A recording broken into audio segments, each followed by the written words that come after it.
अब हमें question number 11 दिया है, prove that the parallelogram circumscribing a circle is a rhombus. Means अगर किसी पैरेललोग्राम के अंदर सर्कल बना दिया जाए तो वो जो पैरेललोग्राम होगा वो रोम्बस होगा। ये चीज हमें प्रूव करके दिखानी है। तो देखो मैं इसकी आपको फिगर बना के समझाता हूँ कि इस क्वेश्चन में क्या पूछ रहा है और हमें कैसे सॉल्व करना है। ठीक है, तो सबसे पहले हमारे पास ये पैरेललोग्राम है। इस पैरेललोग्राम का नाम क्या दे दिया मैंने, ए बी सी डी। और जहां पर सर्कल टच कर रहा है उन पॉइंट्स के नाम क्या दे दिए, उन पॉइंट्स के नाम हो गए पी क्यू आर और एस। ठीक है, तो देखो ऐसा क्वेश्चन हमने क्वेश्चन नंबर 8 भी किया था, बस उसी में ही थोड़ा हमें एक्स्ट्रा इस क्वेश्चन में पूछा है। तो इसके अंदर हमें ये रोम्बस प्रूव करना है। तो रोम्बस कैसा होता है, रोम्बस वो होता है जिसकी चारों साइड्स कैसी होती हो, इक्वल। मीन्स हमें A B, B C, C D और डी ए, इन चारों को हमें इक्वल प्रूव करके लाना है। और ये कैसे होगा, तो सबसे पहले आपको इसमें एक चीज तो हमें गिवन ही है कि ये पैरेललोग्राम है, तो इसका मतलब ए बी किसके इक्वल है, डी सी के इक्वल या फिर सी डी के इक्वल। और ए डी किसके इक्वल है, बी सी के इक्वल। तो ये चीज तो इसने हमको जब ये वर्ड दे दिया इसी चीज से प्रूव हो गई। बस हमको क्या काम करना पड़ेगा, दो एडजेसेंट साइड्स को और कॉमन को इक्वल करना पड़ेगा। मीन्स ए बी को किसके इक्वल कर देते हैं हम, बी सी के इक्वल, या फिर ए बी को किसके इक्वल कर देते हैं, ए डी के इक्वल। अगर दो एडजेसेंट साइड्स इक्वल हो जाती हैं तो फिर हमारा ये चीज रोम्बस प्रूव हो जाएगी। देखो ऐसा क्वेश्चन नंबर 8 भी हमने किया था, जिसके अंदर अपोजिट साइड्स को हमने क्या किया था, इक्वल। ए बी को सी डी के इक्वल, ए डी को बी सी के इक्वल। तो कुछ कुछ ये इसके जैसा ही है, बस इसमें ही थोड़ा सा एडिशनल और हमें सॉल्व करना है। तो सबसे पहले जिसमें हम गिवन लिखते हैं और फिर उसके बाद क्या प्रूव करना है वो लिखते हैं। तो देखो सबसे पहले हम लिखते हैं गिवन क्या है। हमें बताया है कि एक सर्कल है और इस सर्कल का सेंटर क्या मान लेते हैं, मान लीजिए इस सर्कल का सेंटर है ओ।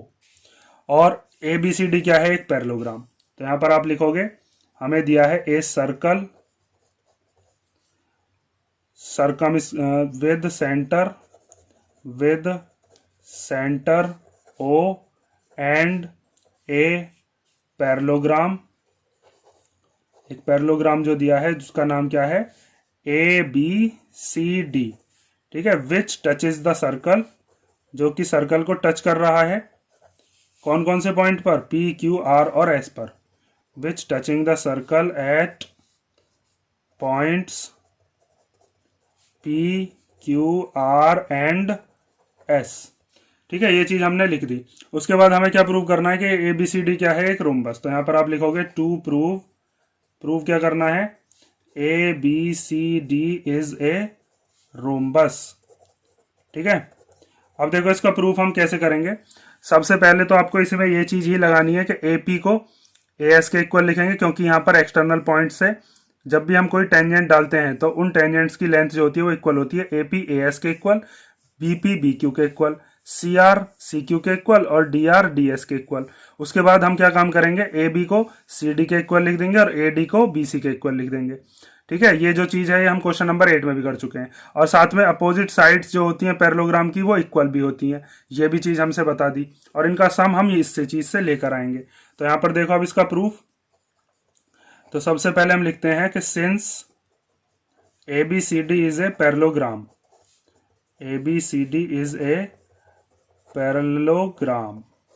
और जब ये पैरेललोग्राम है तो ए बी किसके इक्वल हो जाएगा, ए बी इक्वल टू हो जाएगा सी डी, और ए डी किसके इक्वल हो जाएगा, बी सी के। A D equal to B C. इसके आगे इसका रीजन लिख के दिखाओगे कि साइड्स, अपोजिट साइड्स, इसके आगे लिख दोगे यहां पर opposite sides of parallelogram are equal. ठीक है, ये चीज हमने लिख दी।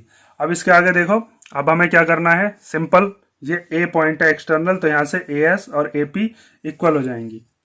तो नाउ अब हम लिखते हैं कि ए एस इक्वल टू क्या होगी, ए पी। और इसमें एक चीज और याद रखना कि जैसे मैंने आपको क्वेश्चन नंबर 8 में बताया था, अपोजिट साइड्स जो हैं, जैसे ए पी है तो ए पी के साथ में कौन सी वाली साइड आनी चाहिए, इधर बी पी। तो हम इसको ऐसे लिखते हैं कि ए पी किसके इक्वल है, ए एस के। उसके बाद बी पी किसके इक्वल है, बी क्यू के।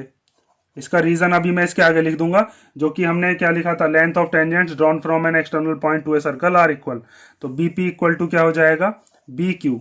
और अब ए पी और बी पी को जब जोड़ोगे तो क्या बन जाएगा, ए बी बन जाएगा। ठीक है, सिंपल है।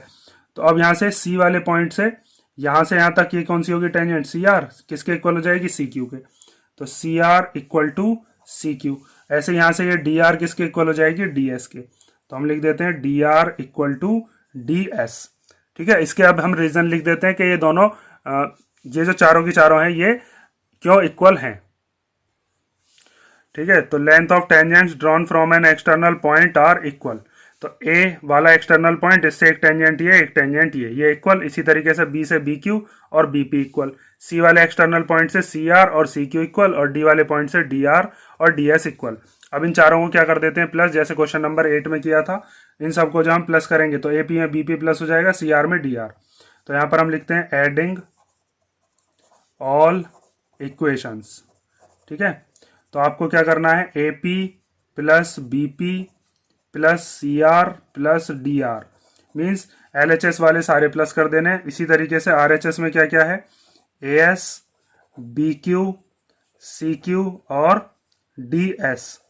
उसके बाद ए पी और बी पी को प्लस करके, ए पी और बी पी को प्लस करके क्या बन रही है, ए बी। तो यहां पर हम लिख देते हैं ए बी। सी आर और डी आर को प्लस करके क्या बन रही है, सी डी। तो यहां पर हम लिख देते हैं सी डी।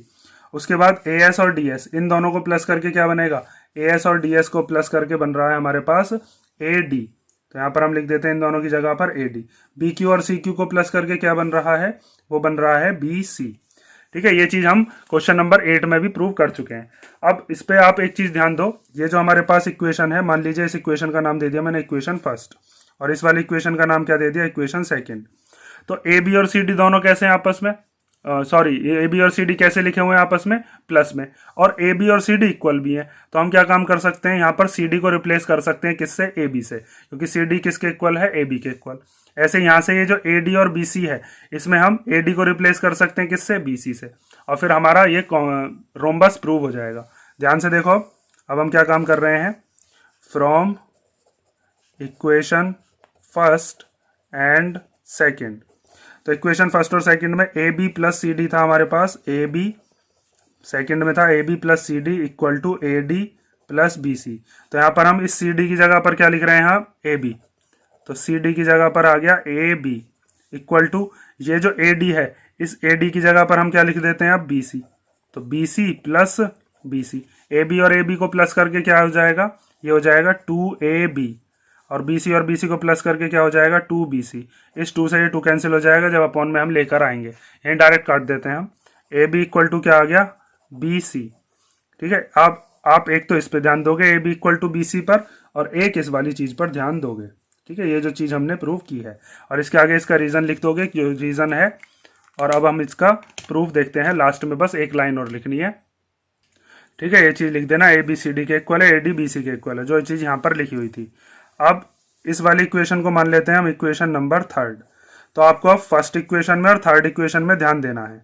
तो from equation first and third, तो इसमें ध्यान से देखो, ए बी किसके इक्वल है, ए बी बी सी के इक्वल है। तो सबसे पहली चीज हम लिखते हैं ए बी बी सी के इक्वल। ए बी ही किसके इक्वल है, ए बी ही सी डी के इक्वल है। तो यहाँ से ए बी के इक्वल में ही क्या लिख दिया, ए बी के इक्वल में ही चल रहा है ना ये, तो यहाँ पर सी डी आ गया। उसके बाद बी सी किसके इक्वल है, बी सी इक्वल है ए डी के, तो बी सी के ही इक्वल में क्या लिख दिया, ए डी। मीन्स ये चारों की चारों साइड कैसी हो गई, इक्वल। मीन्स जितनी लेंथ ए बी की होगी उतनी बी सी की, उतनी ही सी डी की, और उतनी ही डी ए की या फिर ए डी की। तो hence A B C D is a rhombus. Last में लिख दोगे A B C D is a rhombus, और यही चीज हमको क्या करनी थी, प्रूव। ठीक है, ये हमारा क्वेश्चन नंबर कौन सा हो गया, क्वेश्चन नंबर 11।